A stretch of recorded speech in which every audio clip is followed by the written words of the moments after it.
नमस्कार दोस्तों, दीपक कुशवाहा आशुलिपि के चैनल पर आप सभी का स्वागत है।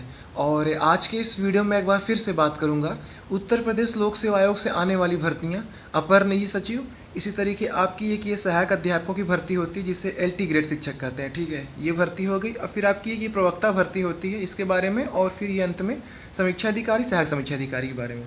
तो इसको लेकर के आज क्या कुछ पता चला है इस सब के बारे में। ठीक है, तो आप लोग वीडियो को पूरी ज़रूर देखिए। और जिन भी लोगों ने अभी तक चैनल को सब्सक्राइब नहीं किया है तो पहले ऐसे सभी जन चैनल को सब्सक्राइब जरूर कर लें, कैसे कि ज़्यादा जरूरी। ठीक, तो ये अमर उजाला अखबार है और आज ये फिर से खबर छपी है कि अर्हता स्पष्ट होते ही एक साथ आएंगी कई भर्तियां। अभी इससे पहले भी शायद पिछले महीने खबर छपी थी ऐसी करके कुछ कि ऐसी ऐसी बात है और फिर ये भर्तियाँ आएंगी। ठीक है, तो अब देखिए इसमें क्या ये बता रहे हैं। लिखा है कि 2 से 3 माह के भीतर दूर हो सकता है अर्हता विवाद। लिखा है कि समकक्ष अर्हता स्पष्ट न होने के कारण उत्तर प्रदेश लोक सेवा आयोग की कई महत्वपूर्ण भर्तियां अटकी हुई हैं। आयोग की ओर से कई बार पत्र भेजे जाने के बाद शासन स्तर से जल्द ही इस बारे में दिशा निर्देश जारी किए जा सकते हैं। अच्छा, ये जो जल्द शब्द लिखा है, मैं आपको हमेशा से बताता आया हूँ कि जल्द का मतलब ये आज कल परसों या महीना भर नहीं होता है, अरसा बीत जाता है इस जल्द के चक्कर में। ठीक है, खैर, तो लिखा है कि जल्द ही इस बारे में दिशा निर्देश जारी किए जा सकते हैं। अर्हता स्पष्ट होते ही एक साथ कई भर्तियां आएंगी। इसमें 2 से 3 माह का वक्त लग सकता है। ऊपर जल्द भी कह रहे हैं और नीचे कह रहे हैं कि 2 से 3 माह का वक्त लग सकता है।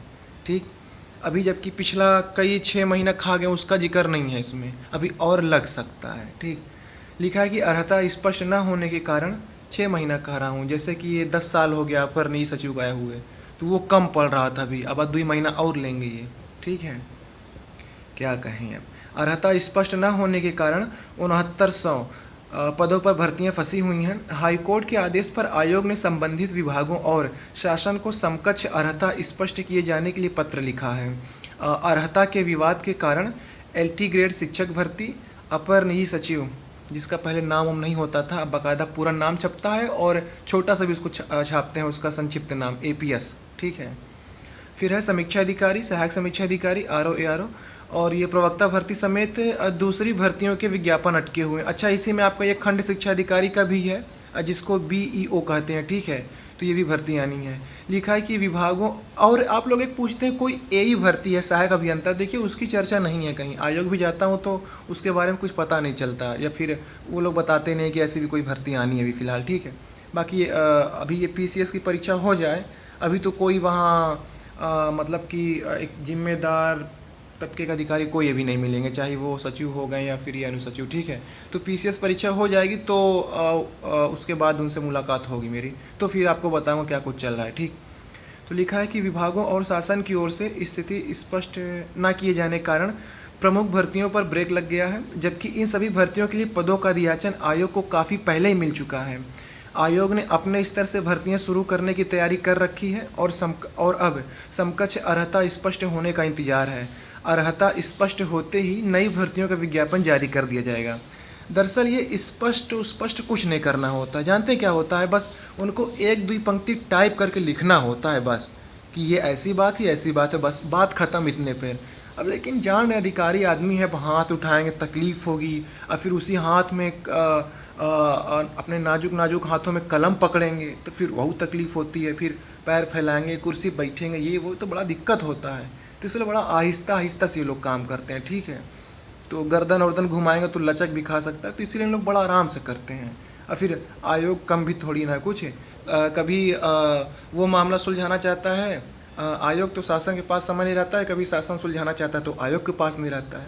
तो ये सारा मामला है। तो एक चीज़ बता दे रहा हूँ, अपर निजी सचिव और समीक्षा सहायक समीक्षा अधिकारी में जो भी मामला फंसा हुआ था वो सब दूर हो चुका है। ये अखबार में आज की खबर बस ऐसे ही सांत्वना के लिए छपी है, जो भी हो। ठीक है, इन दोनों भर्तियों में APS और RO ARO, इसमें कुछ भी फंसा नहीं है मामला कि हाँ अर्हता को लेकर कुछ हो या O लेवल की समकक्षता को लेकर के हो। ठीक है, ऐसा कुछ भी नहीं, सब कुछ खत्म हो चुका है। अभी बस घुमाने का एक तरीका है लोगों को। ठीक, इसीलिए आयोग पर चढ़ाई की जाती है, लोग समझते नहीं हैं। तो ये सारी चीज़ें हो गई। ठीक है, तो अब देखिए क्या ही करते हैं लोग बाकी। ठीक है, अच्छा एक चीज़ और देखिए इधर ये 10 साल से भर्ती फंसा के रखे हैं, अर्हता स्पष्ट नहीं कर पा रहे हैं। और इधर एक चीज़ आयोग अपना करा लिया। आयोग कह रहा है कि लोक सेवा आयोग में बनेंगी 11 मंजिला बहु इमारत। सोच लीजिए आप, मतलब भर्ती देने के लिए समय नहीं इनके पास, 11 मंजिला इमारत बनवाने के लिए पूरा समय है इनके पास। ठीक लिखा है कि चतुर्थ श्रेणी कर्मियों के लिए 24, तृतीय श्रेणी के लिए 12 आवासों का निर्माण शुरू। ठीक, और बाकायदा लिखा है कि इंटरव्यू कक्ष की भी नई बिल्डिंग में होगा, नई बिल्डिंग में शिफ्ट होगा। ठीक है, अब पहली किस्त के रूप में मिले 5 करोड़ रुपए। बताओ, 5 करोड़ पा गए इन लोग। अब इमारत बनेगी, इतने में काम कर नहीं पा रहे, बताओ बेचारा इतना और फैल जाएगा आयोग, तो कैसे इन लोग काम करेंगे। अजीब बात है, मतलब भर्तियों पर काम ना करके सब ठीक है करते रहें, लेकिन भर्तियों पर भी तो इनको कुछ सोचना चाहिए। तो यही सारी चीज़ें हैं। और ठीक है, जैसा भी कह रहे हैं 2-3 महीने में सारी भर्तियां आ जाएंगी। पीसीएस की भी परीक्षा होने वाली, तो पूरा आयोग उसी के पीछे लगा हुआ है। तो जैसे हो जाता है तो उसके बाद आपको जानकारी देता हूँ। ठीक है, आयोग का ये हर महीने जो कैलेंडर आता है आगामी भर्तियों वाला, ठीक है, संक्षिप्त सूचना में कि हाँ हम 15 दिन बाद या इतने समय बाद ये भर्ती देने वाले हैं, तो वो वाला यही पीसीएस की परीक्षा हो जाएगी। तो एक कैलेंडर आ रहा है। ठीक है, तो देखिए उसमें कौन कौन सी भर्तियाँ रहती हैं। और एक खास बात कि आप लोग ये बार बार अपर निजी सचिव के पाठ्यक्रम के बारे में पूछ रहे हैं, नए पाठ्यक्रम के बारे में। तो देखिए मैं आपको कई बार बता चुका हूँ कि भारत का इतिहास, भूगोल, संविधान, विज्ञान सब वही रहेगा, एका कोनो बदल नहीं सकता। ठीक है, तो यही सारी चीज़ें पढ़िए ना, तरीके में बदला हुआ है ना कि पाठ्यक्रम में। और अगर कुछ होगा भी तो मैं आपसे कह चुका हूँ कि विज्ञापन के 10-15 दिन पहले मैं आपको बता दूंगा। तो अभी फ़िलहाल वही है। ठीक है, और ये आप लोग पूछ रहे हैं कि पहले शॉर्ट हैंड होगी या क्या कहते हैं लिखित वाली परीक्षा। ठीक है ना, तो पहले ये होता था कि आपकी ये बहुविकल्पी वाली परीक्षा हो जाती थी, फिर उसके बाद शॉर्ट हैंड के लिए बुलाते थे। तो पहले शॉर्ट हैंड वाली कॉपी जांची जाती थी, जो लड़के उसमें पास रहते थे फिर उनकी वो वाली बहुविकल्पी वाली कॉपी जचती थी। तो पहले ये होता था। तो अब देखिए आयोग के ऊपर है वो किस तरीके का रहता है। पहले की संख्या के मामले में ये था कि 2-3 हज़ार आवेदन होते थे बस। अब भर्ती आएगी तो हमको लग रहा है 2-3 लाख छू लेगा। तो किसी भी तरीके करा सकते हैं, क्योंकि देखो इसके लिए शॉर्ट हैंड ही मुख्य है। तो ऐसा भी करा सकते हैं, कहीं सेंटर दे देंगे, जैसे हाईकोर्ट देखिए कराया आपका, ठीक है, निपटा दिया फुर्सत।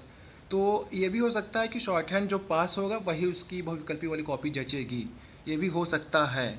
ठीक है ना, आयोग जैसे कराता है वैसे ही कराएगा, भले भीड़ है तो उससे क्या मतलब, ऑनलाइन करा देगा मैटर। तो बस एक साथ भेज देगा कहीं बड़े इंस्टीट्यूट पर, हो गया एक ही बार में सब निपटा दिए जाएंगे। 3-4 शिफ्ट में कर देगा, 2-3 शिफ्ट में कर देगा, 3-4 दिन परीक्षा हो जाएगी शॉर्ट हैंड वाली।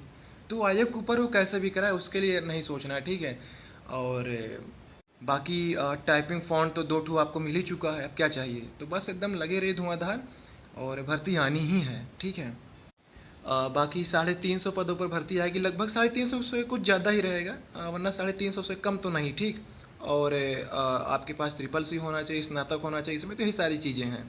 तो आप लोग इंतज़ार करिए, सारी भर्तियाँ आने वाली। ठीक है, तो ठीक है, आज की इस वीडियो में बस इतना ही था। पूरा वीडियो देखने के लिए धन्यवाद। जय बजरंगबली।